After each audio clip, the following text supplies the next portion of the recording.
Hello everyone and welcome to Archaeology.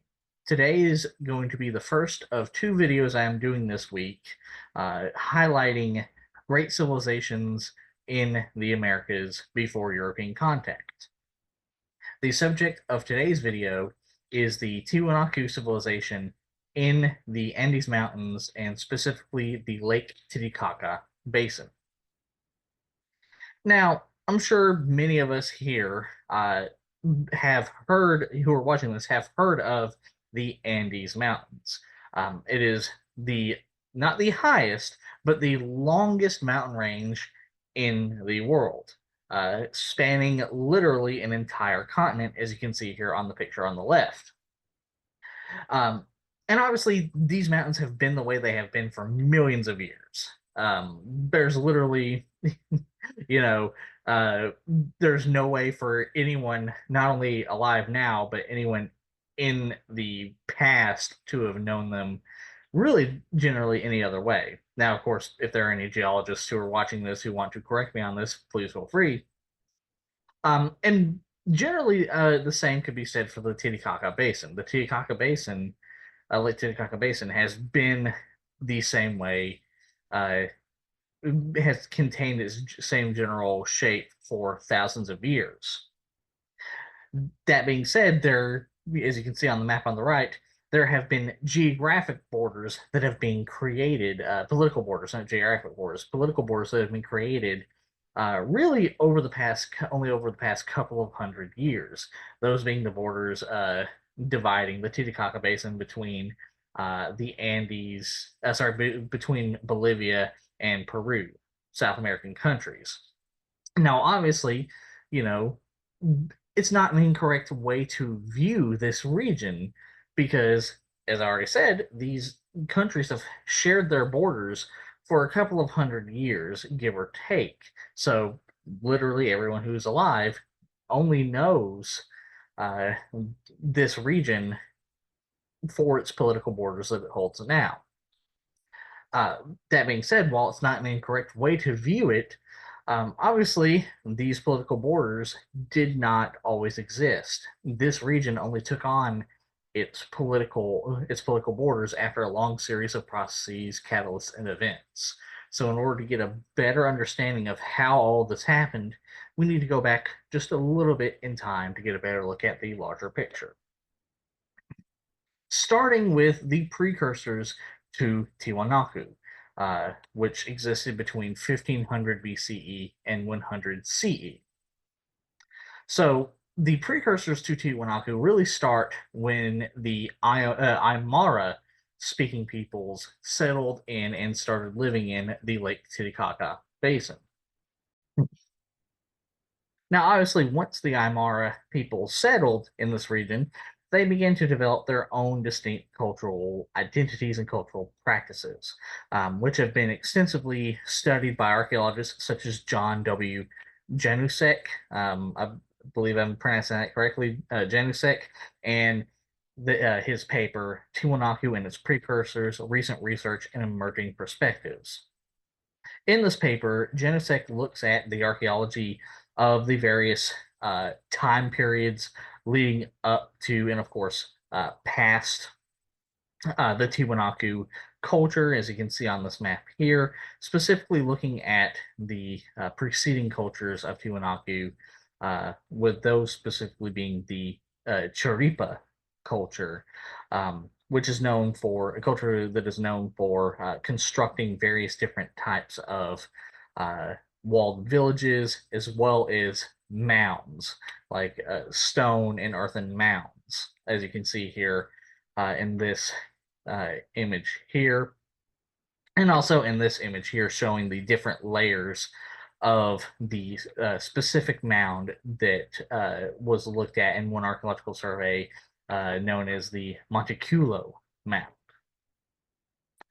And of course, as I said, it was constructed of rock and earth, mud, um, as well as plasters to cover the walls and things such as that. And then other similar mounds by the Choripa culture can also be found, such as in this mound at the archaeological site. And I apologize for probably butchering this, Wakane. And you can see the design to it here and the various stone megaliths and monoliths that were found at this archaeological site. And then here are some maps showing the various habitation sites and the distribution of said habitation sites from the Chiripa culture in the Lake Titicaca Basin. And then here's some more of that showing the different settlement patterns, specifically from the early and middle and late formative up until the Tiwanaku phase, with A and B being the early and late formative, and then C being the beginning of the Tiwanaku culture. And here's another map showing those various sites. And as you can see right here, this is just another general timeline showing the late formative period and showing when Tiwanaku began to show up as a distinct cultural group and or city. Which now brings us to our next section, the rise of Tiwanaku, which began to rise between 200 BCE and 200 CE. Which it's with its rise starting when the Kalasasaya complex was constructed in 200 BCE. And you can see that complex here.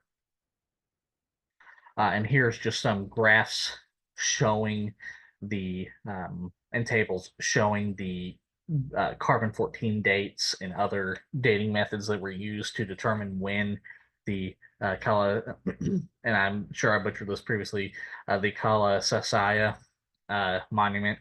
And as you can see, when these dates were calibrated, the estimates for its construction was between anywhere between 30 to 170 CE or 170 to 410 CE. And of course, these were plus or minus a few decades, because that's generally how carbon-14 dating works, is it gives a range of dates, which is fairly accurate, but it still doesn't give you the exact date of construction.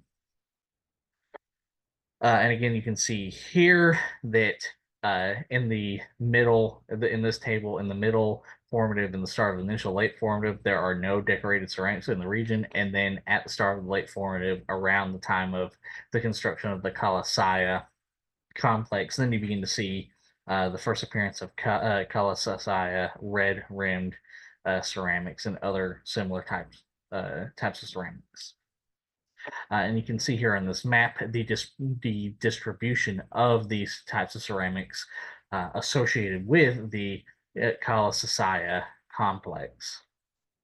And here's just some examples of those types of pottery, with this pottery here, A through C, being from the Kalasasaya complex or associated with the early stages of Tiwanaku and the Kalasasaya complex. And then also here are some examples here specifically with A, C, and F. And then here's just a map showing the sort of site distribution and locations of settlements during the formative period leading up to the formation of the settlement and eventually city of Tiwanaku. And here's a table showing that distribution there. Which now brings us to the formation of the city of Tiwanaku between 100 and 200 CE. And this was, well, of course, obviously didn't start off that way. This eventually became a rather large city that was host to several different temples, such as the Pyramid of Pumapunku, the Pyramid of Akapana, the Temple of Kalasasaya, as well as a subterranean temple, among others. And here's just a picture of the city today. And even though this is just sort of one section of the city, you can already tell it was how advanced this civilization was and how large the city was. And here's just another span of one of the temples. I believe this is the Temple of Akapana, but I could be wrong. But generally, you can get the idea that this is a very large monument earthen mound. And here is just a map showing the plan of the city of Tiwanaku here. And also here's some of the sort of settlement distribution of the and city plans of the city itself. And here's some more of that, showing things such as a temple with an upper court and a middle court and a lower court, showing this map here, showing more monumental architecture at the summit of a connected Tiwanaku connected settlement, several ball. And here's some maps and designs, blueprints, if you will, of habitation sites connected to Tiwanaku. Seen again here. Here are some more examples of those. And then as this city began to crystallize and really get its footing, really began to consolidate itself within the region, other large settlements between 450 and 800 CE would begin to be abandoned, making Tiwanaku the preeminent political center in the region, with the population of Tiwanaku eventually growing to roughly 15,000 to 40,000 people. Now, of course, let me go back to this.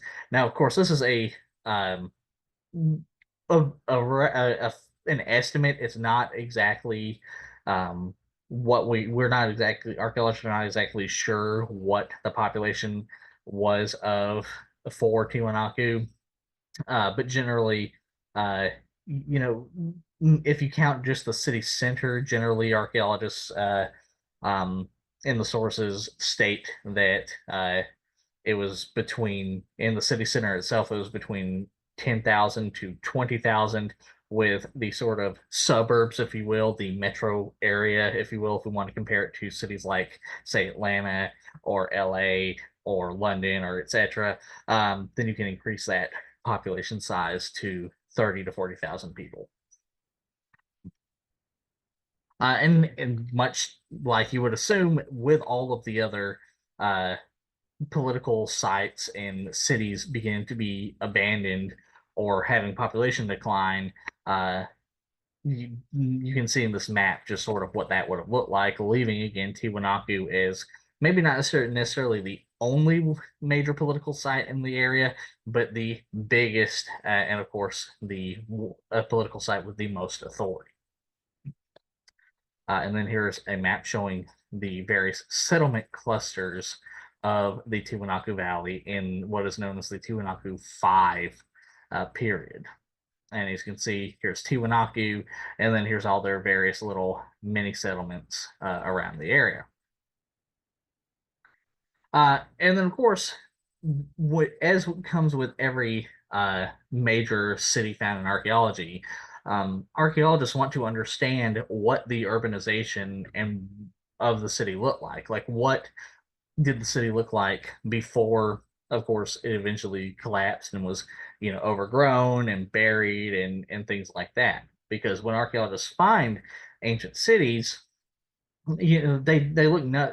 I don't want to say they look nothing like what they did in their heights, but of course they lost a good chunk of their area. Not every house is standing. Not every palace is standing, and a lot of it's buried. So you're when you're looking at it as it is on the landscape now, you're only getting a small little snapshot of what it could have looked like. And so this has led many archaeologists, such as M.A. Vela et al., to try to determine what the extent of Tiwanaku was, like how urban was it. And they do this, discuss this in their paper, New Insights into Pre-Hispanic Urban Organization at Tiwanaku, cross-combined approaches of photogrammetry, magnetic surveys, and previous archaeological excavations. Specifically, looking at this section of Tiwanaku here in the square, which they surveyed using magnetometry, a method that is used to penetrate, able to penetrate deep into the ground, and using electrical current, and of course magnetism, things like that, to determine the outlines of various buildings and other structures. And doing this, they were able to find, as you can see here in this picture here, refuse pits, adobe walls, um, masonry walls, etc. Uh, and you can see some of the structures that sort of corresponded with previous archaeological excavations within this survey. And here is just a map showing all the various depressions and other possible structures that they found on this map, with the circles with the sort of uh, bunny ears, if you will, uh, on the outside of them representing mounds, and structures with the sort of triangles on the inside representing depressions. So they were able to find quite a lot using this magnetometry. And here's just a sort of another picture showing all the various what for one, what magnetometry looks like when you're looking at the data, and two, showing the things that they found. For example, the yellow being sandstone, and the various just different minerals and deposits and other um, uh, for example, the stripes being the high density area that they found using this magnetometry. And then again, here you go, is showing all the mounds and the depressions within the survey area. And here's just a sort of a rendition of what that would look like compared to the city plan, um, and a graph showing the excavated areas, as well as buried platforms in the Acapana East sector, or at least what they interpreted to be platforms, structures, and canals, using the magnetometry survey and topographical data. And so what this showed them is, one, they were able to find good data on the urbanization of Tiwanaku. They found that they used a lot of andesite for the construction of walls and ritual buildings, um, in between the Akapana Pyramid and the Contitalita, sorry, pyramid. They were able to identify a set of structures comprising of these blocks of andesite, um, as well as other buildings that testify to the cultural relationship with these buildings. And they were able to find further south the presence of numeral magnetic anomalies within topographic depressions, with variations that confirm the presence of a sunken court east of Acapana. And they were able to confirm that the complexity of Tiwanaku urban organization uh, by is demonstrated by the presence of at least three terraces that can be considered additional levels of the Acapana pyramid. So, this was a highly urbanized and well designed city. Now, of course, this would not be the end to Tiwanaku, because after Tiwanaku became the preeminent political entity in the Lake Titicaca Basin, and as it began to urbanize heavily, as we just discussed, the Tiwanaku culture began to expand into the southern Andes, and would eventually become the hegemons of the southern Andes between the 600s and 1100 CE. And oftentimes, this expansion into the southern Andes took the form of Tiwanaku establishing colonies, with examples of these colonies being colonies established in the surrounding Conco Wakane, Wankane, and Irohito regions, As discussed by archaeologists Scott C. Smith and John W. Janusek in their paper Political Mosaics and Networks, Tiwanaku Expansion into the Upper Bolivia Desaguadero Valley, where they look at examples of Tiwanaku settlement within these regions. And you can see that in these graphs here, where you can see that there are in Conco Wakane 16 Tiwanaku associated sites and 7 Tiwanaku associated sites in Iruhito,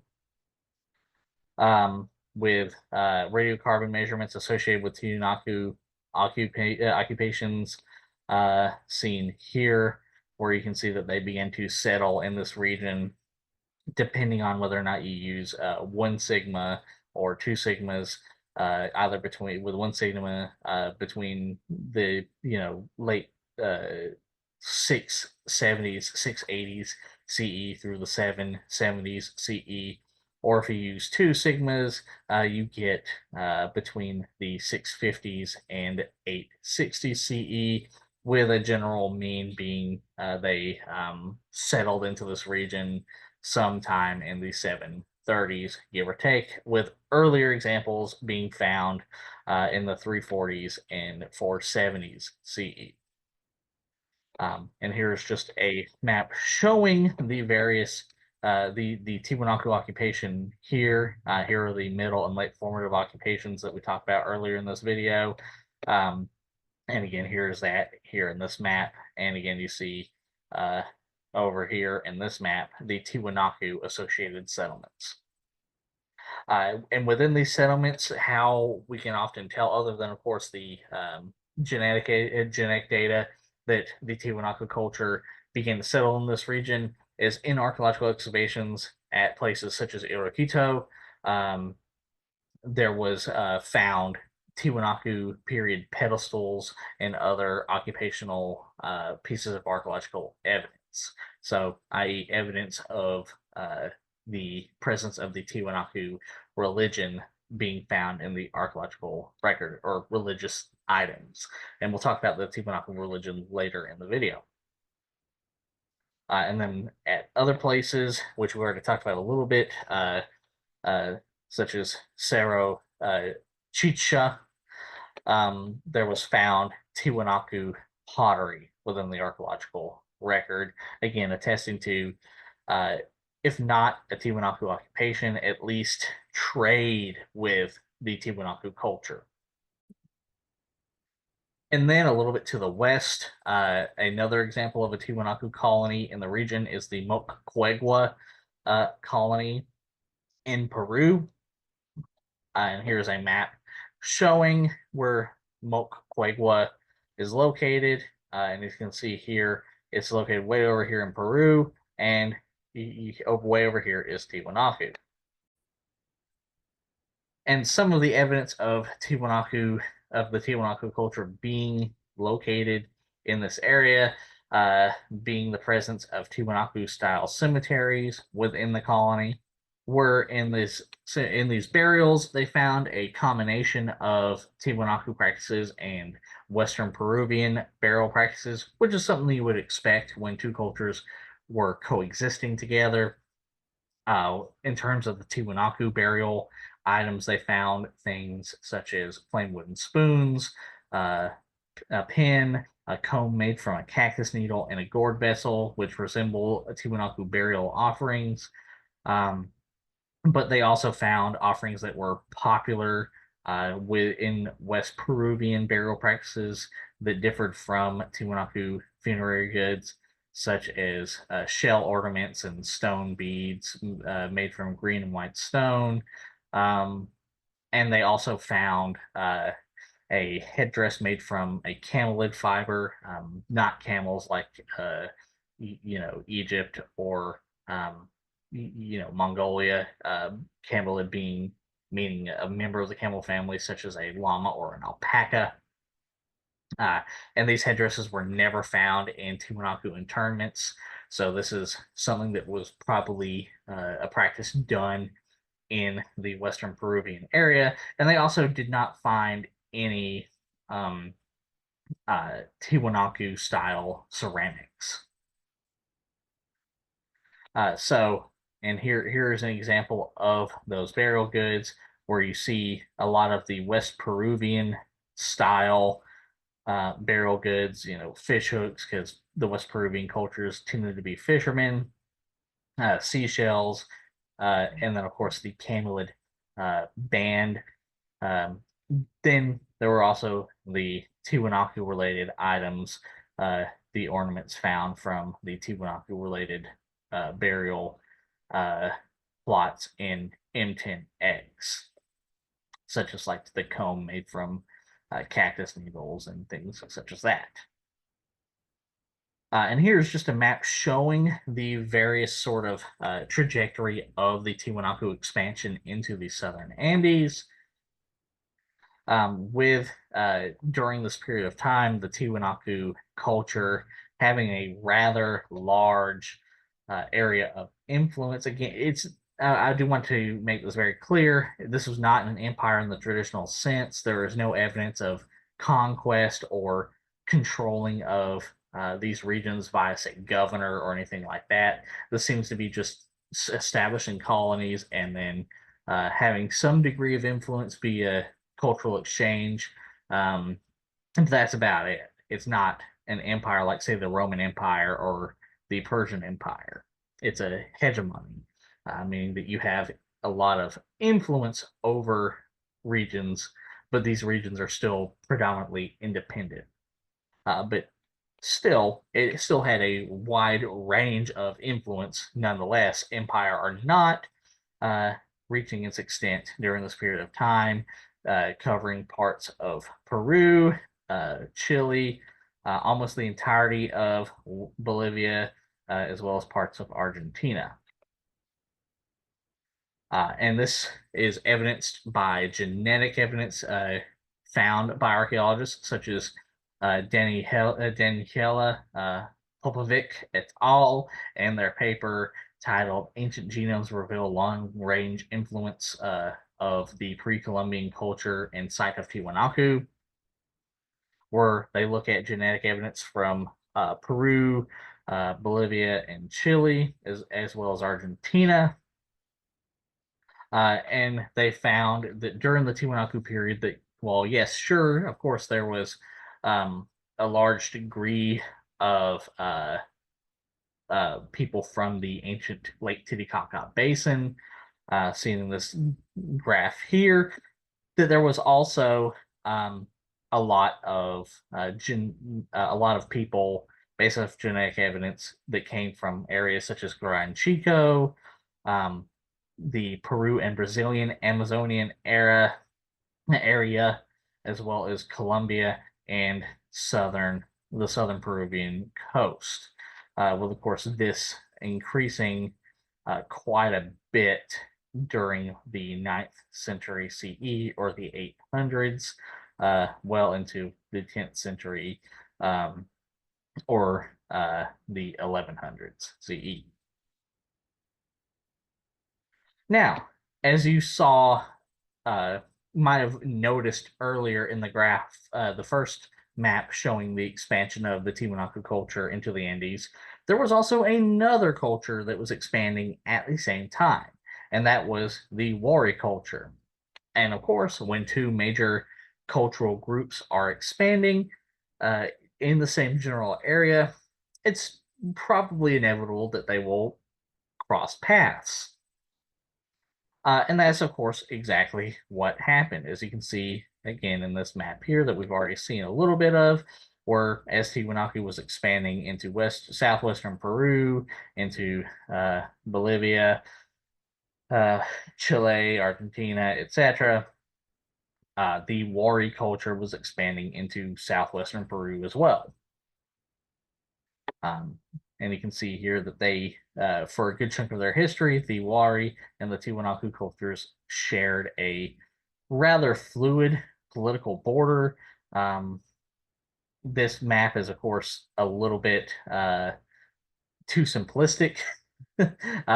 And that's very apparent when you look at this map here, where you can see that despite this map showing a relatively clear political boundary, there was actually quite a lot of cultural and political overlap, which is shown in this map here. And this can be seen in the archaeological record, where you see at the same time in the Moquegua area that Tiwanaku was setting up a colony. Right around the same time, the Wari were also setting up a colony in the same general area. And you can see that by the presence of at least three Wari habitation components, though the Tiwanaku culture still had quite a lot more habitation components in the area, which is also backed up by the coexistence of, for example, Wari domestic sites and lithic workshops, which coexisted with Shinshin Tiwanaku style domestic dwellings, as well as the coexistence of Tiwanaku red slipped servingware, which coexisted with Wari style ceramics here. And then, of course, the coexistence of Wari dwellings like this Wari Chichicheria patio group, which coexisted again with Tiwanaku dwellings. And there is also the presence of a Wari center on the quote Tiwanaku frontier, as discussed by Patrick Ryan Williams in his paper titled Zero Ball, a Wari center on the Tiwanaku frontier, which is located here on this map in this river delta. And here's a map showing the various I don't necessarily want to say city plan, but at least the plan of the colony or the small town. And of course, all of this brings into question, as these cultures were coming into contact and were encroaching on, quote unquote, encroaching on each other's territories in their expansions, the inevitable question always comes up. Well, what happened when they crossed paths? These are both large, major political entities, and oftentimes when these political entities cross paths and start encroaching on the same territorial area, warfare happens. So did that happen in this case? And this is explored by archaeologist Bruce Owen in his paper titled Were Wari and Tiwanaku in Conflict, Competition, or Complementary Coexistence, a survey from the Upper Osmore Drainage, Peru. So with this in mind, Bruce Owen looked at the locations of the Wari settlements and the Tiwanaku settlements, and he began to notice that they were not necessarily in the same areas. They were near each other, but they were not, and they certainly coexisted to a certain degree, but they were not settling in the same spots.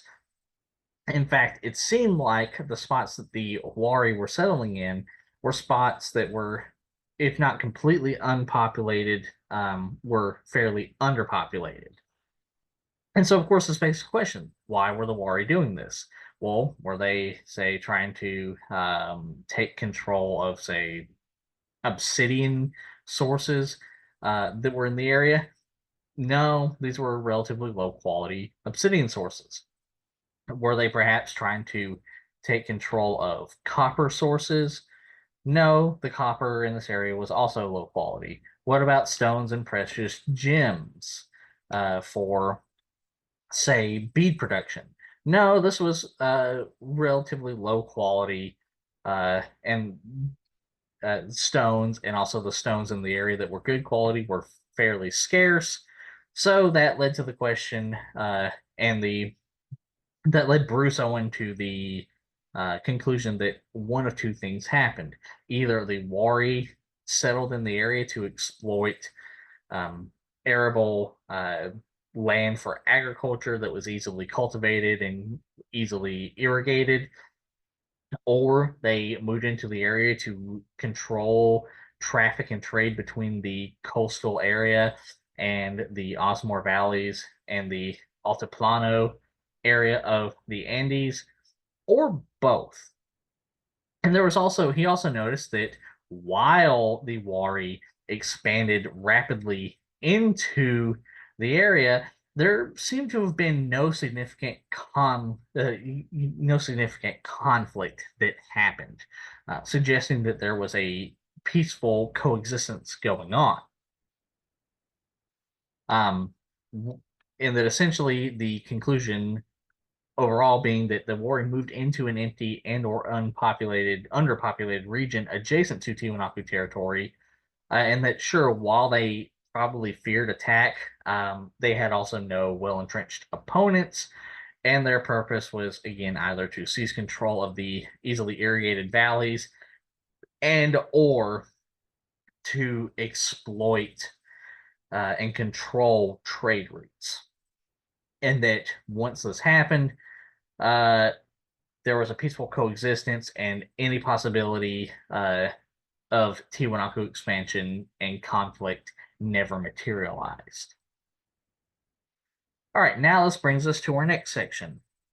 What did Tiwanaku society look like? Starting with the Tiwanaku government. So, the nature of the Tiwanaku government and whether or not it was ruled by a king or ruled by a group of elites is unknown. However, some archaeologists propose the latter is the most likely scenario. And this is proposed by archaeologists such as Juan Aubrey Jordan in his paper Tiwanaku Settlement System and the Integration of Nested Hierarchies in the Lower Tiwanaku Valley. And in this paper, Juan Albarracin Jordan looked at the Aymara political and economic organization as a basis for what the government of Tiwanaku might have looked like based off of the city plan of Tiwanaku. For example, there is not any presence of, say, large-scale palaces. And so what does that look like? Well, the Aymara government and economic plans is built around essentially a federation or a series of different kin groups that, of course, are divided into smaller and smaller kin groups, which you can see sort of in these graphs here and here. And this seems to bear out fairly how you would expect if you were looking at a society with this type of uh, government of societal structure based off of the settlement patterns of Tiwanaku, as you can see here in this map and this table here, as well as the nearest neighborhoods to each other seen in these tables here. So after looking at the Aymara sociopolitical makeup and system, and looking at the settlement patterns and the site design, the city plan of Tiwanaku, Jordan comes to the conclusion that rather than being a strictly socially stratified society that had, like, say, a king, that this was more of the Tiwanaku city and settlements were more of a confederation or segmented states that were built around socially nested hierarchies that were, if not exactly the same as Aymara society at large in the modern day, at least very similar to the Aymara society, which makes sense or would make sense given the archaeological record suggesting that the ancestors of the Aymara people at least had part in the construction and the creation of the Tiwanaku culture.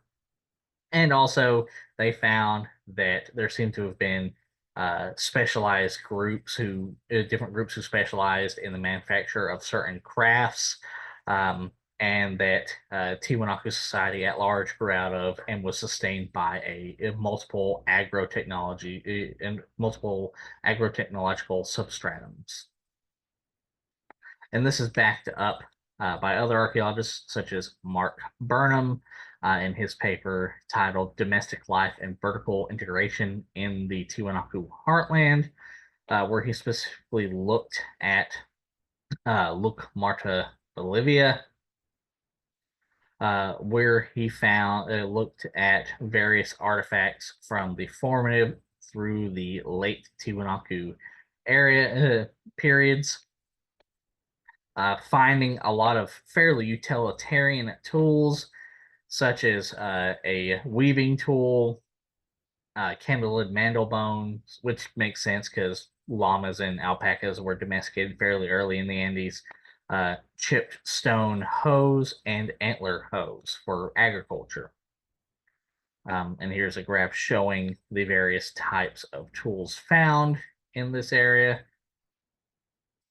And what he determined is that the Tiwanaku polity was very different from, say, the Inca Empire or the Wari culture, meaning that it lacked a physical infrastructure of a bureaucracy that bureaucratic control that would be easily recognized in and is still easily recognized in more expansionist states such as, say, the Inca or the Wari, and that rather the Tiwanaku culture was based off of coercive force rather than political control, and that it may have grown through coalescence rather than conquest. So, and there's more examples of this, but so essentially both of these archaeologists in these papers in the archaeological evidence seems to suggest a maybe not necessarily a completely egalitarian society in the Tiwanaku culture and city, but at least a more egalitarian and a much less centralized authority, political authority for the Tiwanaku culture and the city of Tiwanaku at large. Which brings us to our next section, the religion of Tiwanaku, which is studied and discussed in length and is evidenced by the presence of several large ceremonial complexes and temples, such as the ceremonial complex of Konko Wakane, which is discussed by John Wayne Janusek in his paper, The Changing Nature of Tiwanaku Religion and the Rise of an Andean State, where again he looks at the ceremonial complex at Konko Wakane, as well as the ceremonial sites at Tiwanaku itself, such as a sunken court or sunken temple at Tiwanaku, as well as the Kalasasaya and structure and the Akapana structure and other structures such as the Pumapunku complex here. And as Janusek points out, the religion of Tiwanaku can also be witnessed in the presence of monoliths and megaliths, such as the Jinchunkala monolith found at Konoko Wakane, as well as the Bennett and Ponce monoliths from Tiwanaku, both of which show a variety of religious iconography that, while we're of course not sure what they mean, they very clearly have some ceremonial and religious significance to them.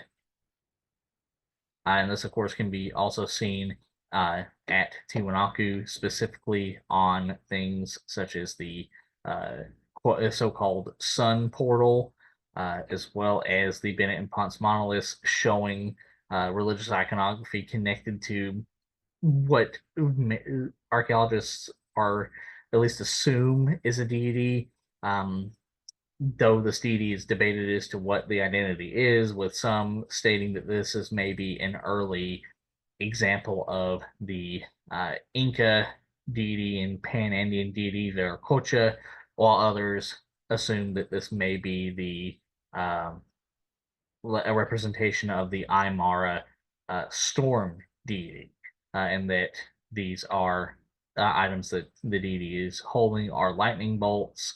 But again, it's up for debate because Viracocha, for example, is known for holding two staffs, and these also look like staffs. But either way, regardless of who this deity, which deity this image is supposed to represent, it's very clearly some form of deity that is, or at least it's highly suggestive that this is a deity that was being venerated by the people of Tiwanaku. And here's a sort of a picture of the entire sun gate at Tiwanaku. And then there's also further evidence of the Tiwanaku religious practices found in are in caves by archaeologists such as Juan Alvarez Jordan, Jose M. Capriles, and Melanie J. Miller. And I'm sure I butchered the Spanish, and I apologize. In their paper, Transformations in Ritual Practice and Social Interaction on the Tiwanaku Periphery, where they talk about their findings in this cave here, which include various ceremonial objects such as leather, what can be assumed to be medicine bags or medicine bundles, snuff tablets for snuffing tobacco or other perhaps psychosomatic drugs that or herbs that are connected to or possibly connected to ecstatic sort of rituals for medicine men or priests, and also things such as a snuffing tube, a wooden snuffing tube, a fox snout leather container, and a headband of some sort. All right, now this brings us to our next section, Tiwanaku pottery and textiles. So generally, Tiwanaku pottery is known for its red rim characteristics, very similar to the early Kalasaya potteries, and you can see examples of these here in this picture here, as well as this picture here. And you can see they're very distinct for their red color. And then there's some examples recovered from cyst tombs throughout Tiwanaku sites, as seen here, and an incense burner that have been found with a modeled condor head buried under the floor of an archaeological unit, and also polished vessels that showed things like reclined llamas, as well as other figures here, such as these cups, drinking vessels with bird effigies on them as well. And then we come to the Tiwanaku fabrics, which, as you can see here, were brilliantly and vibrantly colorful. And these can range anything from four-cornered caps to blankets and rugs, etc., to clothing. And again, this is vibrantly colored with red, the color red, bright colors of red being a common thread in Tiwanaku art, which you can see, again, talking about the ceramics. And oftentimes, unsurprisingly, these textiles would have various animalistic and maybe perhaps even mythological, though it's hard to determine, pictures on them, such as this one that shows a flying figure wearing a belt and suspenders. And then also in these here, they're showing intricate designs that were found from a burial excavated in San Pedro de Atacama, Chile.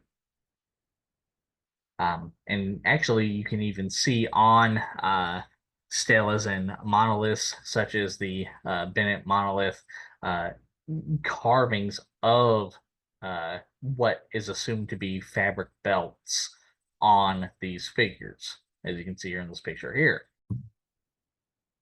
which brings us to our next section, Tiwanaku metallurgy. Now, I've already talked to some degree about metallurgy in the Americas before European uh, colonization in my video uh, on pre-contact and pre-European Native American metallurgy that I will link in the iCard. But for those of you who did not see that video, the inhabitants of the Andes of South America, including the Tiwanaku culture, adopted metallurgy fairly early on in their history, something that is discussed in detail and at length by archaeologists such as A. Eichler et al. In their paper Ice Core Evidence of earliest extensive copper metallurgy in the Andes 2,700 years ago, where Eichler et al. Took ice cores from the Illimani site located here in Bolivia, where they found that fairly early on, copper and other types of metallurgy were beginning to be practiced during this time period, somewhere around the 700s BCE, give or take. And this is backed up by other archaeologists such as S. Guedron et al. In their paper titled Reconstructing 2 Millennia of Copper and Silver Metallurgy in the Lake Titicaca region of Bolivia and Peru using trace metals and lead isotope composition. And here's their survey area here of where they conducted their examinations.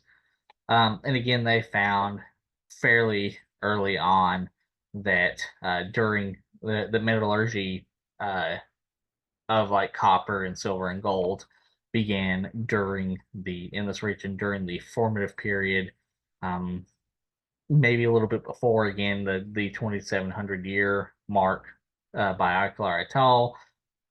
But give or take 700 to or 300 BCE to 550 CE is when you begin to see the use of gold, silver, and copper by the both, like say, the Chiripa culture as well as Tiwanaku and other cultures in the region.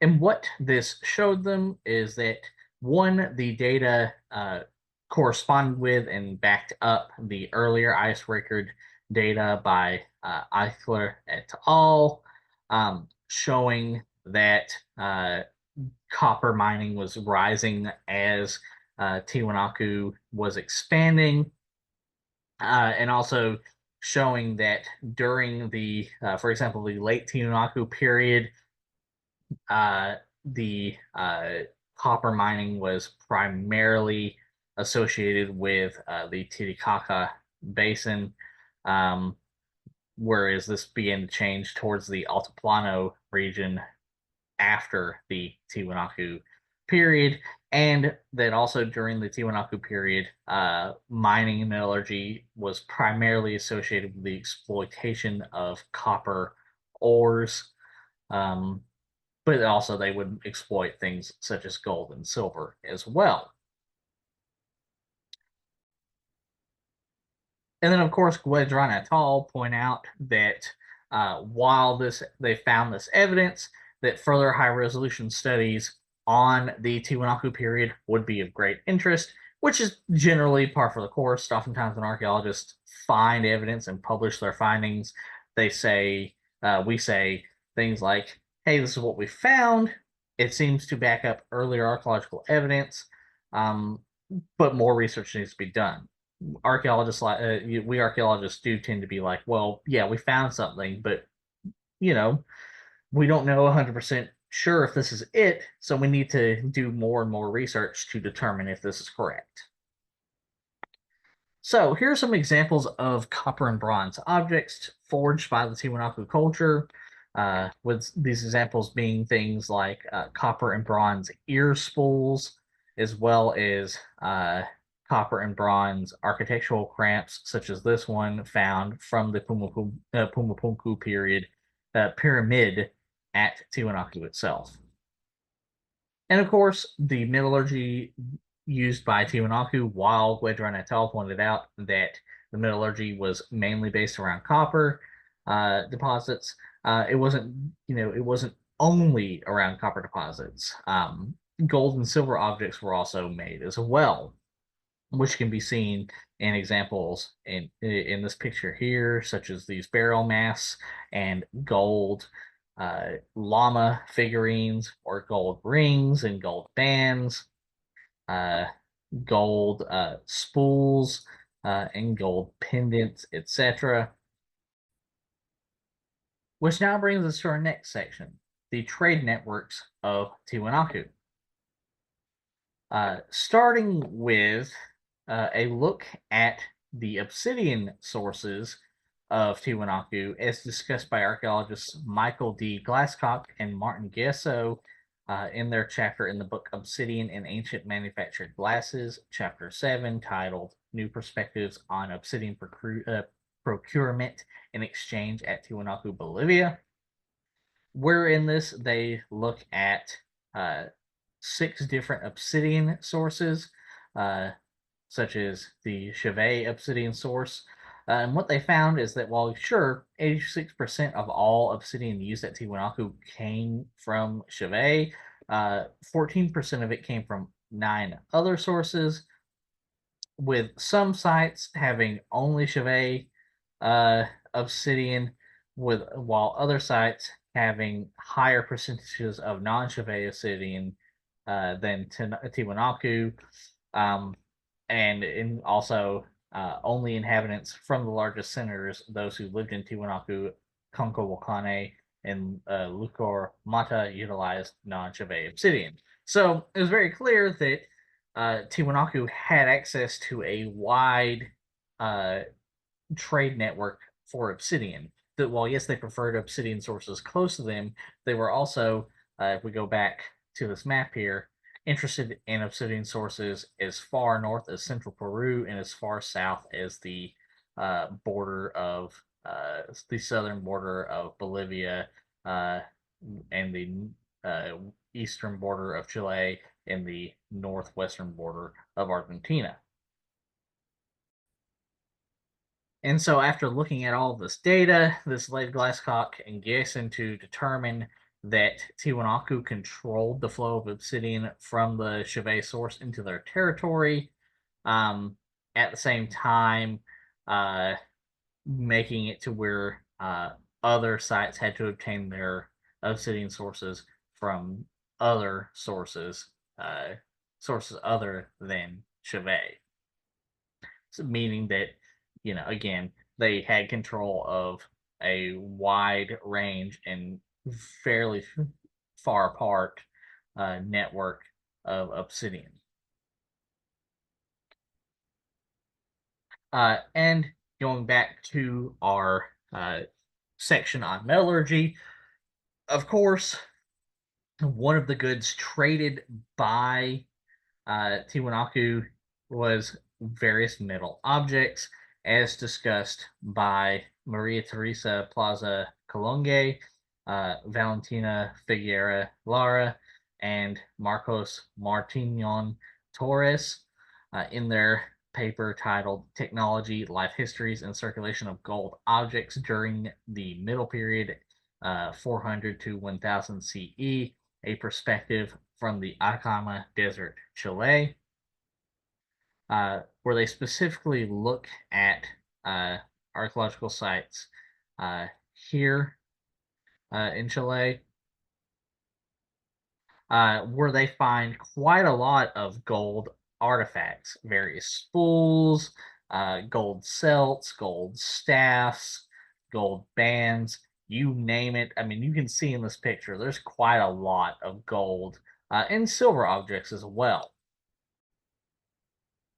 And in order to determine where these gold and silver objects came from, Colonge, Lares, and Martinon Torres used portable X-ray fluorescence as well as electron microscopy to examine the chemical makeup of the gold and silver objects. And what they found is that most of these gold and silver objects had their origin in the San Pedro de Atacama region that they were examining. But they also did find some examples of gold objects that had Tiwanaku styles and traits that were consistent with models of embedded or attached production identified in Tiwanaku urban centers. But again, these were in lower frequencies than the gold and silver objects that originated in the San Pedro de Atacama area, suggesting that it was very much trade that led these gold objects to be deposited there rather than, say, a colony that would be found in, for example, the western Peruvian area near the coast. Now, of course, this begs the question: how was this trade facilitated? How is the trade for obsidian and the gold trade facilitated uh, within Tiwanaku's trade network? And this question is tackled by archaeologists such as Charles Stanish et al. In their paper titled Tiwanaku Trade Patterns in Southern Peru, where they specifically look at the trade routes between the Tiwanaku colony in western Peru, Moquegua, and they look at various sites in between Tiwanaku and Moquegua. And what they found is that there didn't seem to be, like, for example, any way stations or trading posts and such that were constructed by the Tiwanaku culture in this area, nor were there any roads that seem to have been constructed to facilitate easier travel or anything like that.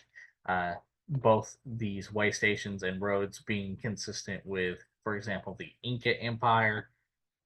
Um, and so this suggested to them that these trade networks that were utilized by the Tiwanaku culture were generally not necessarily centralized, that it was various different trade groups going out by themselves, and they used things such as llama or alpaca caravans to facilitate this trade.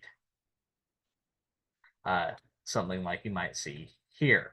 So, again, rather than say, oh, here's a nice highway we're going on, this would look more like, well, a group, an individual or a group of individuals traveling independently with a caravan of alpacas or llamas, where they would then gather trade items and maybe trade a few items that they picked up in Tiwanaku, and then bring the goods that they received at these colonies and trade centers and lead this caravan back to Tiwanaku.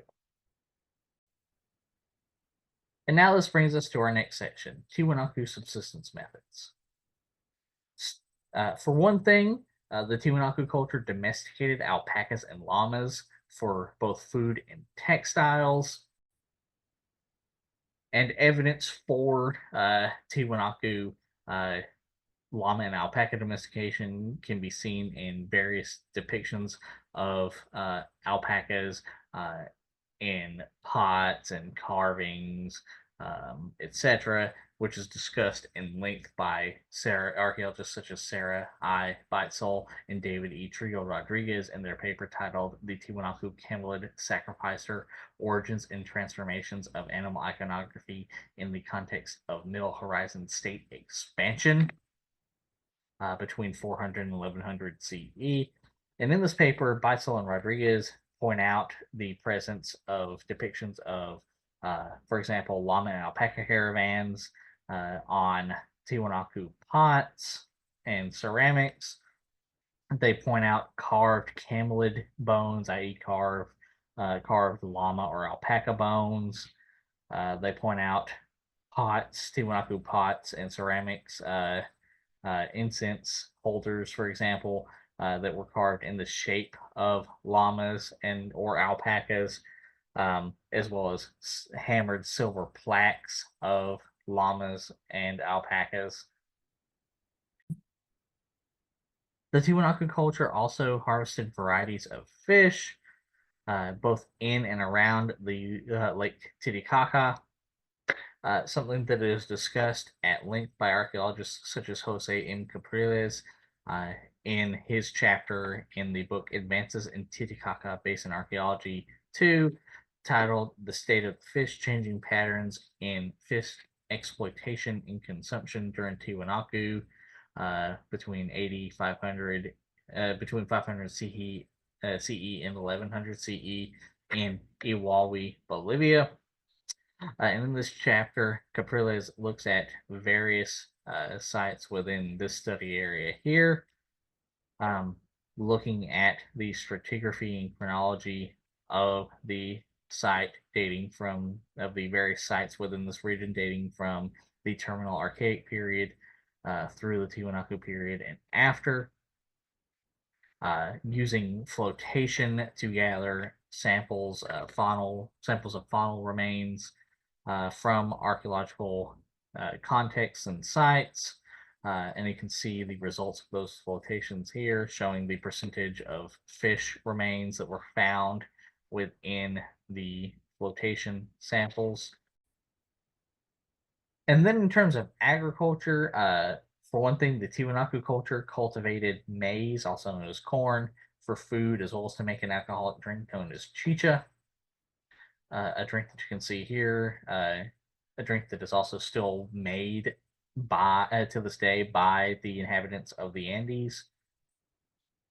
And it is a drink that is shown that shows up, or at least the remnants of the drink shows up in the archaeological record, as discussed in uh, the book Archaeology and the Politics of Food, Feasting in Early States and Empire, Chapter 6 by archaeologist Paul S. Goldstein, titled From Stew Eaters to Maize Drinkers, the Chicha Economy in Tiwanaku. And in this, Goldstein points out the evidence for for an economy based off of maize cultivation and the production of chicha can be evidenced by drinking vessels with chicha residues, with maize residues, such as these Kea style Tiwanaku vessels, as well as the various ceremonial drinking cups that have been found in a variety of Tiwanaku archaeological sites seen here.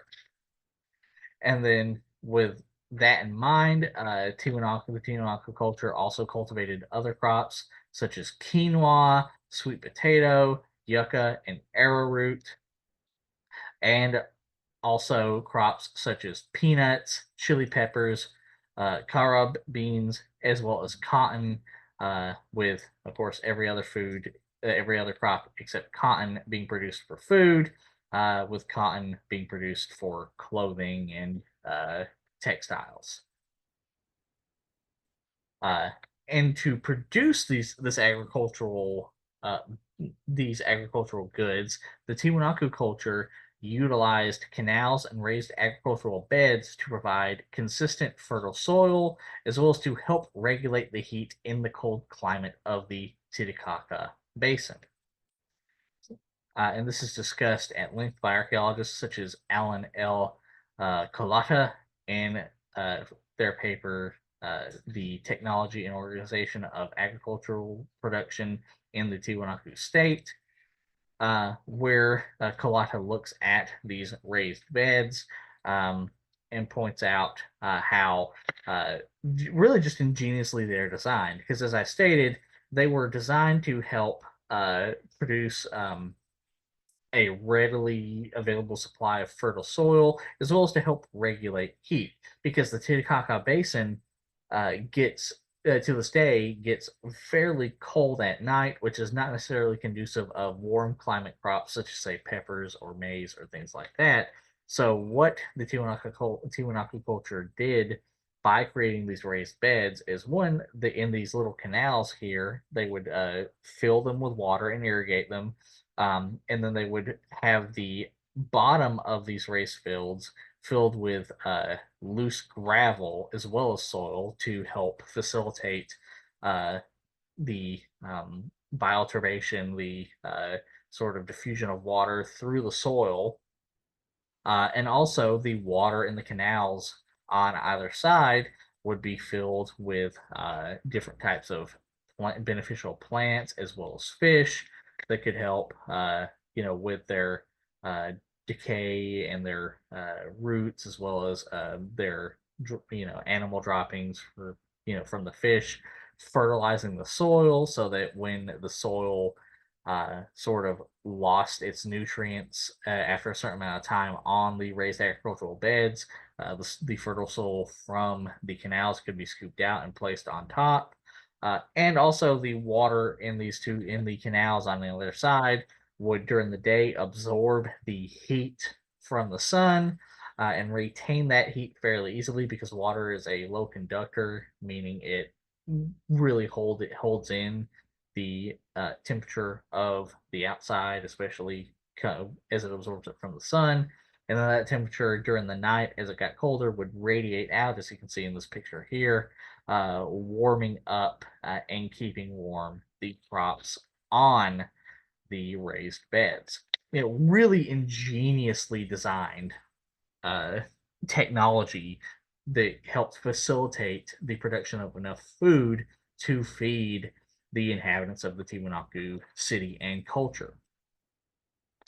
Uh, and here is just some tables showing the carrying capacity for each of these fields, uh, with one assuming 100% utilization and another assuming 75% utilization. As you can see, they were, either way, they were fairly, very, very productive areas in terms of producing agricultural crops. Which now actually brings us to our next section, something connected to the production of these raised agricultural beds, the Tiwanaku distribution of labor. So, generally, the inhabitants of the Tiwanaku cultural sites seem to, based off of archaeological evidence, organize labor as reciprocal guild-like processes rather than at the behest of elites, which makes sense because the archaeological record also shows that there doesn't seem to have been necessarily a central political authority, but more of a confederation of different kin groups who came together under a common goal.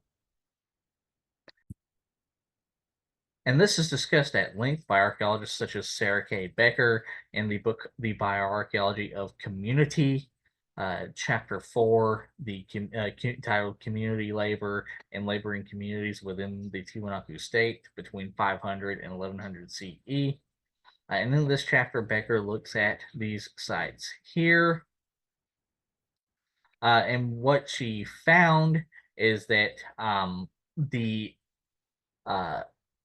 for one thing, the stress markers on the skeleton between the heartland and the hinterland were fairly close together in frequency and percentage, with actually the heartland having a little higher percentage of stress markers than the hinterland, but not that much higher. I mean, 63% is only slightly higher than 47%.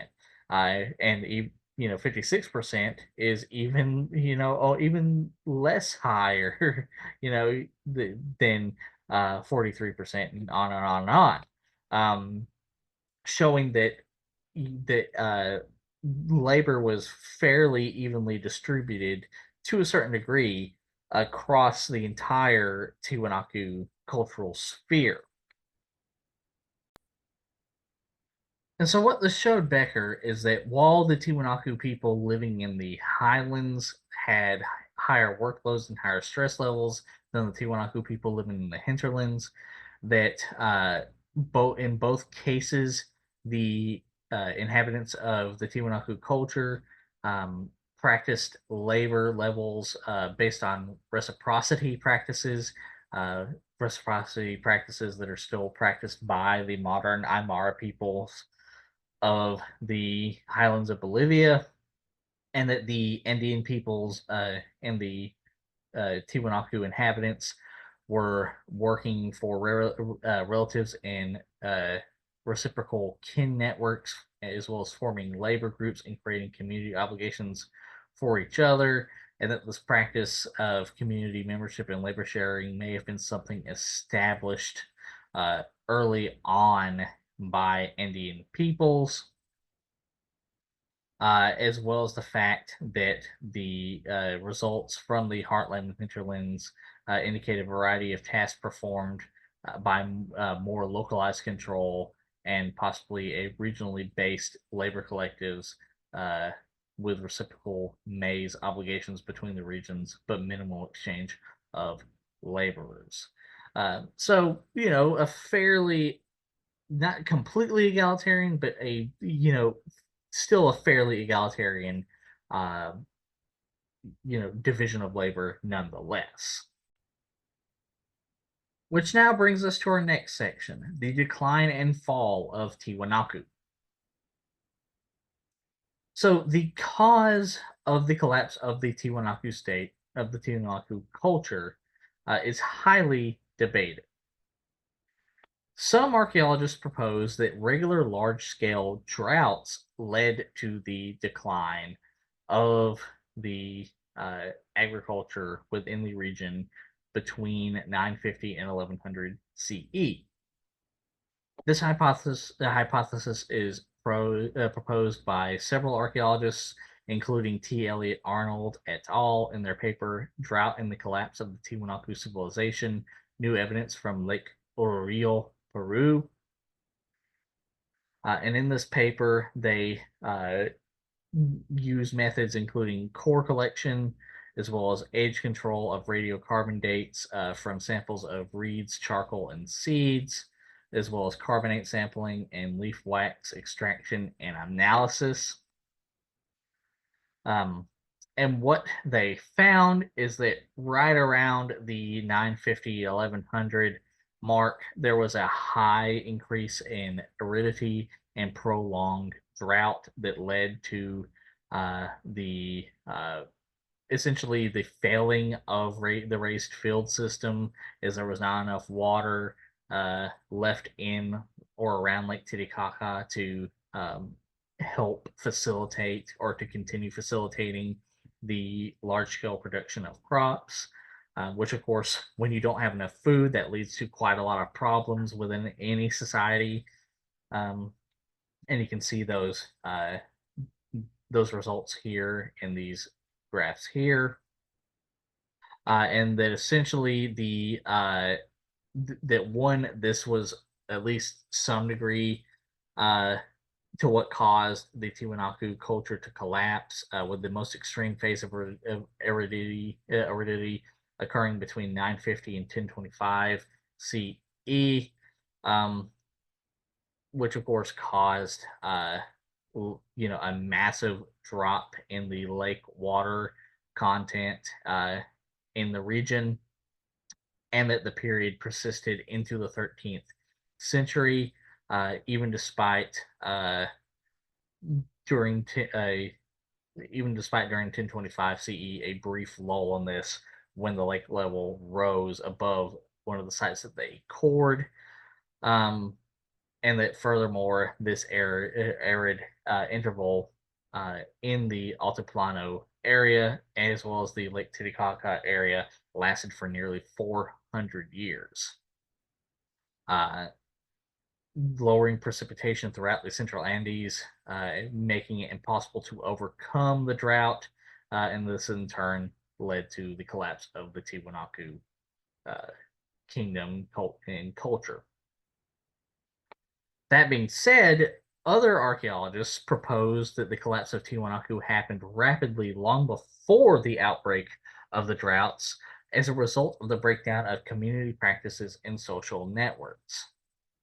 And this hypothesis is proposed by several archaeologists, including Eric J. Marsh et al. In their paper, "The Center Cannot Hold," titled "The Center Cannot Hold: A Bayesian Chronology for the Collapse of Tiwanaku." And they look at several different parts of Tiwanaku itself, as well as several sites around Tiwanaku, as shown in this picture and map here. And what Marsh et al. Found looking at these is that right around the 800s and 900s, large scale construction of ceremonial sites began to cease, if not completely stopping, during that time, as seen in this table here, as well as in this table here, with a lot of these large scale constructions, such as the construction of Pumapunku, ending between the 700s and 800s CE. And they also found that community projects that were not necessarily just large scale construction projects also began to cease around that time, uh, between the 700s and 800s CE, um, having a little bit of a renaissance in the 900s to 1000 CE, before completely stopping again. And you can see that here as well, seeing the cessation of community projects, the cessation of statewide projects, etc., etc. And so, with this data in hand, Marsh et al. Suggests that the collapse of Tiwanaku was rather quick, with, for one thing, Tiwanaku's early monuments becoming quarries for smaller projects as history began accelerating in the 900s CE. Also, there was the beginning of the first major loss of existing traditions when people stopped placing burials in formal tombs in 910 CE, suggesting the community no longer saw the site, i.e., Tiwanaku, as an acceptable place to leave ancestors to be visited or honored.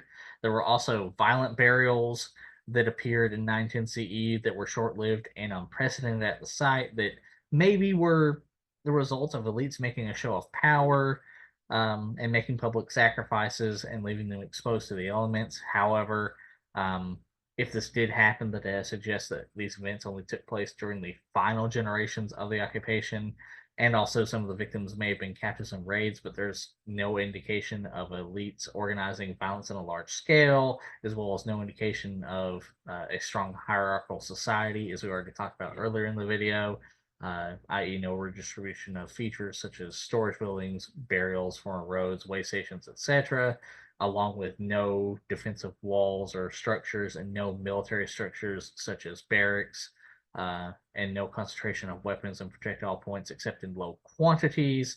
And that while, yes, there are images of trophy heads, these pointed images contrast with the conspicuous absence of any of any trophy heads at all, other than in these depictions. And therefore, that violence was present, but only for a short period near the end of the residential occupation. Furthermore, the end of these violent burials in 1020 CE coincide with the end of 17 generations of permanent residents, not counting a possible hiatus around 1010 CE, with these boundaries overlapping and being probably contemporaneous.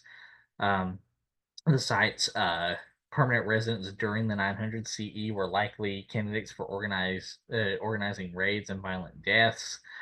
These residents probably coordinated the building of the Patuni compound and resurfacing around the Akapana compound, where they essentially pillaged the old to build the new, with the city consuming itself. Also, uh, this essentially means that this was an inflection point for major and rapid social change in 1010 CE, when violent burials and permanent residence ended, um, which also coincided with residential areas being found with carbonized grass roofs, suggesting they were burned down. as well as some monoliths being beheaded. Metalworking seems to have ceased, um, at least on original scale, around 950 CE. With all of these being a robust indicator of a rapidly unraveling social network that ended around 1010 CE. Um, with essentially all this data showing that this was a fairly rapid collapse of society that happened uh, probably during just 20 years or so, give or take. And Marsh et al. Goes on to point out that this collapse seems to coincide with a surge of residential occupation and tombs in the Moquegua area, the Moquegua colony near the Pacific coast, um, with these occupations eventually ending at the same time as Tiwanaku, implying people living at both places were part of the same networks. Almost immediately post collapse, material traditions emerged specific to Moquegua, which did not happen around Tiwanaku. On top of that, Tiwanaku red wares were no longer used after 1040 CE, and that this probably applied to most sites in the region. And then they go on to point out that this is, again, this is a very quick collapse, and that while the specter of the hypothesis that drought caused the collapse of the Tiwanaku society, culture, kingdom, still, while that specter still looms over the Tiwanaku's collapse, the chronology that they found based off of their methods and archaeological evidence suggests that there is no such relationship at all between the onset of the drought and the collapse of the Tiwanaku kingdom, which they suggest came long before the drought. However, it should be noted that while it is important for archaeologists to determine what was the cause of the eventual collapse of the Tiwanaku kingdom, that it should be noted, regardless of what the cause was, whether it was drought or the rapid breakup of social networks.